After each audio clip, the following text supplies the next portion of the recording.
آج ہم سیکھیں گے کہ ایک نظم کا مرکزی خیال کیسے لکھا جاتا ہے۔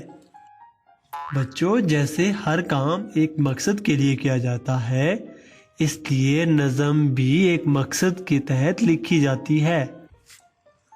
اس مقصد کو کہتے ہیں نظم کا مرکزی خیال۔ مرکزی خیال عام طور پر 2 یا 3 لائنوں پر مشتمل ہوتا ہے۔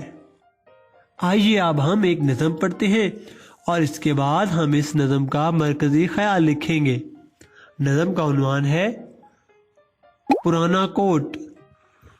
خریدا جاڑوں میں نیلام سے پرانا کوٹ، جو پھٹ کے نہ چل سکے، یہ نہیں ہے ایسا نوٹ۔ پرانی وضع کا بے حد عجیب جامہ ہے، پہن چکا اسے واسکو ڈی گاما ہے۔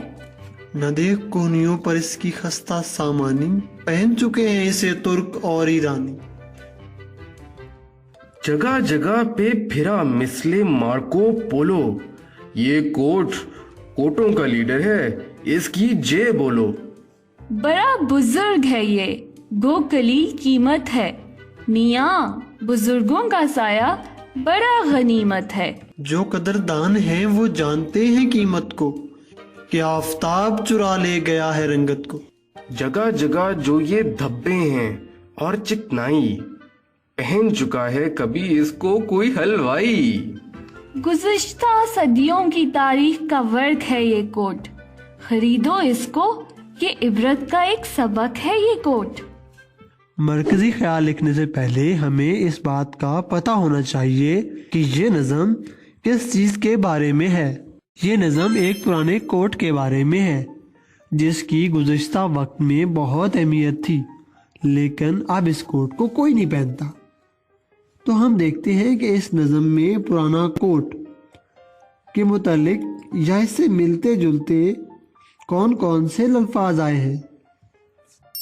پرانا، بزرگ، قیمت، گزشتہ، غنیمت، خستہ، تاریخ۔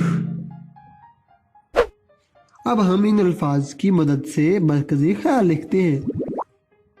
تو اس نظم کا مرکزی خیال کچھ یوں ہوگا کہ پرانی چیزوں کی قدر کرنی چاہیے اور ان کو بیکار سمجھ کے پھینکنا نہیں چاہیے، اور ہمیں تاریخ سے سبق سیکھنا چاہیے۔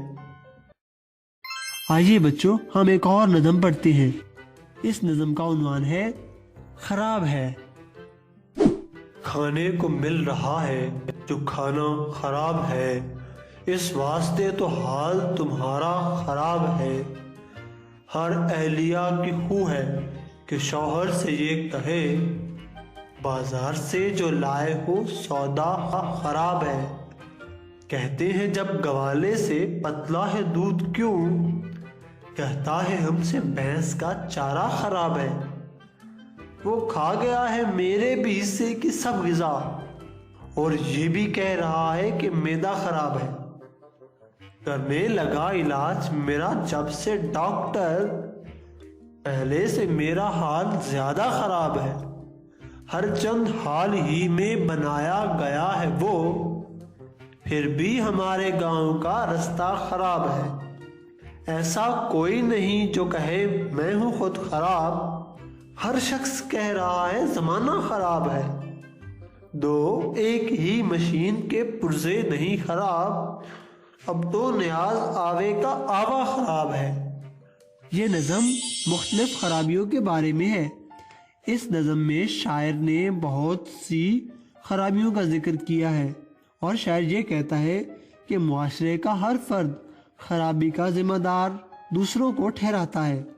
اب ہم دیکھتے ہیں کہ اس نظم میں خرابی کے متعلق کون کون سے الفاظ آئے ہیں۔